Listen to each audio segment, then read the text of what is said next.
This is Hidden Killers with Tony Brueski. Here now, Tony Brueski. On December 6th of 1991, 4 girls closed up a yogurt shop in North Austin and never made it home. Jennifer Harbison was 17. Her sister was 15. Eliza Thomas was 17. Amy Ayers, 13. Closing time came. The gate rolled down, the lights went out, and before anyone knew it, the shop was on fire. By morning, Austin was a different city. The questions that would be asked for more than 3 decades. Who did this?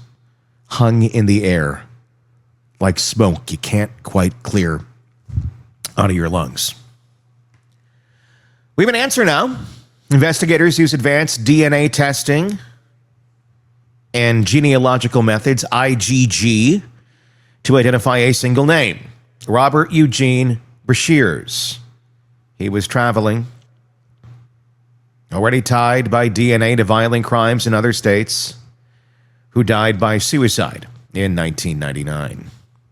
The tools that didn't exist in the early 1990s are the tools that finally connected the dots. The who is not up for debate anymore. The truth matters for the families at the center of this and for a city that's carried the weight of the unknown for far too long. But the piece that we're going to be going through today isn't just about the man whose DNA put him in that room. It's about the long shadow the case cast while the investigation chased the wrong people. It's about the neighbors and classmates who became suspects because the story needed a face. About how bad police work, narrow thinking, and false confessions don't just miss the truth. They actively ruin lives. 8 years after the murders in 1999, 4 local young men were arrested. Robert Springsteen, Michael Scott, Maurice Pierce, and Forrest Wellborn. 2 of them, Springsteen and Scott, were convicted in 2001 and 2002. Those verdicts leaned heavily on their own words. Confessions recorded after long interrogations. There was no physical evidence tying them to that crime scene. Years later, high courts would throw those convictions out, citing constitutional problems with how each man's statements were used, and new testing would exclude them from the DNA. By 2009, prosecutors dismissed the charges. On paper, that's a clean ending. In real life, it is a far messier thing. Imagine living almost a decade with a headline attached to your name that says you killed 4 girls, even if the law later says you didn't. That first headline will keep echoing. Try finding a job when your past is a news search. Try quieting a rumor when the rumor is the only part of your story anybody thinks they know. Springsteen and Scott walked back out into daylight with the law on their side and an online record that would never forget. You can't clear a conviction. You can't erase a memory from people's minds. For the men who weren't convicted, the story is no kinder. 2 grand juries refused to indict Forrest Wellborn. But not indicted is a legal phrase, not a social cure. The moment your name is spoken in the same sentence as a notorious case, the rest of the sentence rarely lands. People think they remember. The mind fills in gaps. You become the guy who was involved somehow. And that somehow is a trap that can last a lifetime. And then there's Maurice Pierce. He was arrested with the others, and later released when the case against the group fell apart. In 2010, he died after a confrontation with an Austin police officer, an encounter that ended with Pierce stabbed and the officer firing his weapon. A grand jury cleared the officer. The point here isn't to relitigate that event. It's to recognize the pressure cooker reality of being a man whose name has been shouted for years as the answer to a city's worst wound. Even when the law steps back, the label has a way of sticking around. Pierce never lived to hear authorities say out loud what the science has now made clear. The killer was someone else.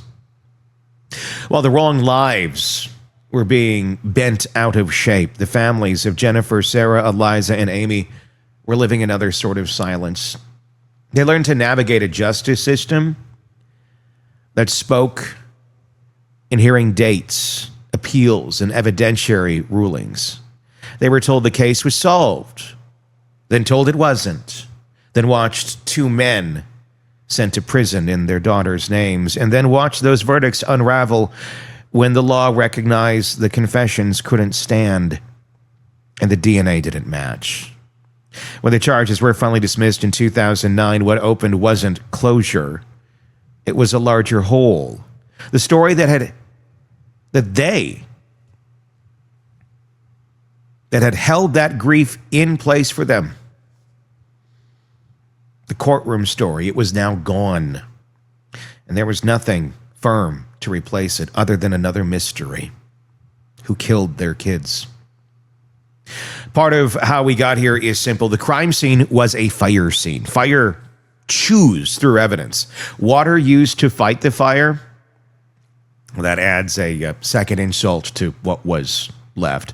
Early DNA techniques were nowhere near where they are today. That's real. But technology alone isn't the explanation for why 4 local men were marched through the center of this case. The other part of the story is us. How investigators get distorted when certainty moves faster than proof. The City Review in 2012 said some of the quiet parts out loud. It noted compromised scene control. It noted that hold back details, those key facts investigators keep out of the public to test whether someone actually knows them, leaked. It acknowledged that non-public details were repeated back to detectives in interviews, creating the illusion of inside knowledge. That isn't solving a crime. That's teaching a script. Once a suspect repeats a detail the public shouldn't know, the interviewer hears confirmation. A prosecutor hears corroboration. A jury hears, only the killer could know that.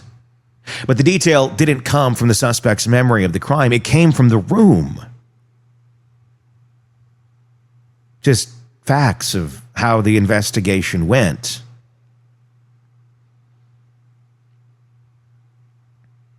And how ineffective police questioning can completely derail an investigation.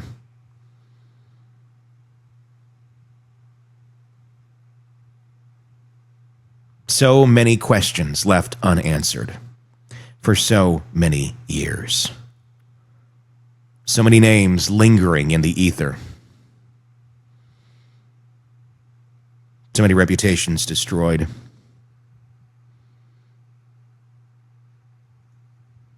Then there were the confessions themselves. We didn't need to guess about the risks here. The research on false confessions in serious cases is well established, whether anyone wants to believe it or not. Tactics that rely on deception, about evidence, on minimizing the moral weight of what's being admitted, on the sheer grind of long hours without rest. Those tactics can push a person, especially a young or vulnerable person, into saying what they think will end the interrogation. In the moment, almost anything sounds reasonable if it opens a door and leads to sleep. Confession is supposed to be the gold standard of proof. In practice, a confession obtained this way is just a story coaxed in a shape that fits the room. The legal system has tried to correct for some of that in the years since, but it's often too late. Courts can tell prosecutors they can't use one person's statement against another without the right to cross-examine. They can say, this confession doesn't meet the standard. What courts can't do is breathe the lost years back into life. And they can't stop the human brain from treating a confession, any confession, as powerfully persuasive. Look at the Richard Allen case, the Delphi murders. Confessions clearly brought on by more than a year of mental abuse and torture of a human being. And somehow, well, he confessed. Must be, fits the box, checks, makes me feel good inside. Does it? Just so the rest of us, it makes you look like a really, really small person. If that's what you're doing to get the words to come out of someone's mouth that you so desperately want to hear. But words are just that. Words. They have to mean something to be powerful. That's one reason the case slid forward with such momentum in the early 2000s. The story told on tape answered the city's need for an ending. It just didn't answer the facts. That's a quieter harm that rarely gets counted. Every time a system grabs the wrong person and holds on, the real offender keeps moving. In this case, the man who did it was a traveler. He was already tied by DNA to violent crimes in other states. SA, homicide. He exploited jurisdictional gaps at the time. When Austin dug its heels into a narrative about 4 local teens, the person, the science it eventually points to, was never on the board here at all. The cost of getting it wrong isn't only the damage to the accused, it's the time you give to someone who doesn't deserve it.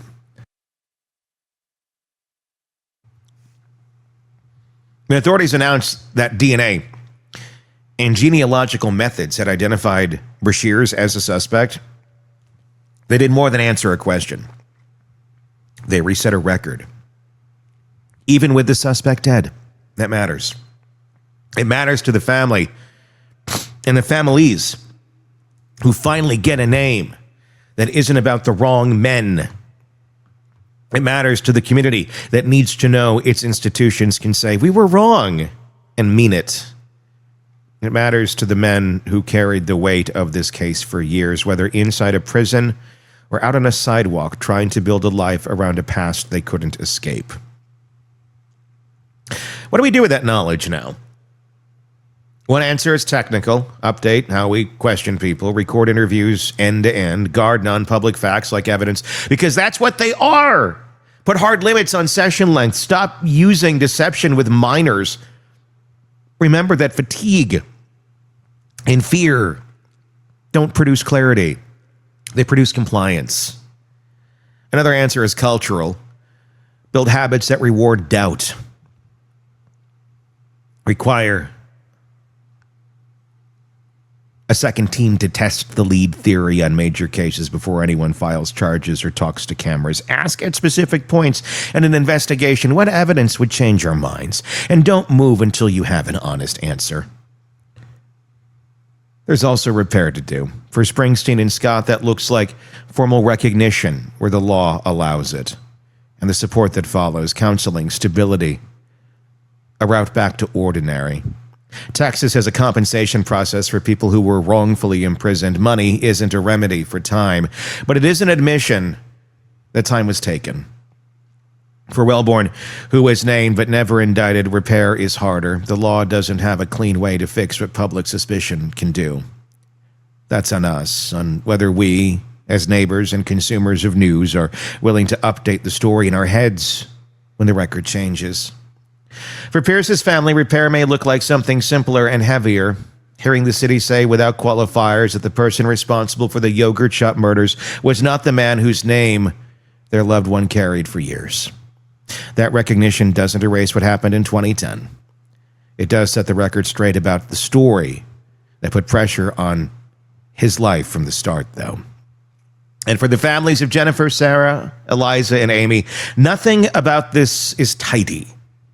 There will be no trial to sit through, no sentence to hear. There is a name and a scientific chain that ties the names back to 1991. There is relief that, or in that rather, and there is anger in the fact that it took this long and caused this much collateral harm. Both feelings can be true at the same time, and both deserve to be respected. So here is where we land. The yogurt shop murders are solved. That sentence doesn't wipe away the grief or the mistakes. It clarifies them. It puts the man who did this back at the center of the narrative and demands that we account for everybody who was pulled into the gravity of a bad story. 4 young men turned into suspects because a theory hardened too quickly. Families asked to carry a burden that should have been lighter and shorter. A city taught to mistrust its own institutions because those institutions preferred certainty to skepticism. Truth delayed breaks hearts. Truth distorted breaks lives. The cure isn't new technology, though technology helped in the end. The cure is discipline. Humble, methodical, skeptical discipline. Applied at every step, especially when the world is watching and the pressure to be sure is the loudest voice in the room. That's how you honor the dead. That's how you protect the living. That's how you make sure your next 34 years tell a different story. Now that it's solved, what do you think? Let me know in the comments section. What should happen for those surviving men, no longer so young, who were accused and had their lives destroyed because of poor police investigative and questioning and interrogation techniques? And are the police at fault for those techniques that they were using? Because if you look back in time, and again, you have to put yourself there, they were being told, these are the techniques you use. This is what works. They couldn't look ahead 30 years and go, we might look at this someday and think, this might not be the most effective, when they're being told, this is the most effective. This is what you do. So are they at fault? Or is this a lesson for everyone? Not a time to point fingers and indict other people for what they did wrong in this case. It's hard to say you did something wrong when you didn't know you were doing something wrong. And some may argue that, and you can argue that too. I might even argue that. I'm just throwing all options out there. What should happen now? Let me know your thoughts in the comments section on YouTube. If you're not already there, search Hidden Killers with Tony Brueski to find us there. And be sure to press subscribe as well. Until next time, I'm Tony Brueski. We'll talk again real soon. Want more on this case and others? Then press subscribe now and don't miss a moment of true crime coverage from Tony Brueski and the Hidden Killers podcast.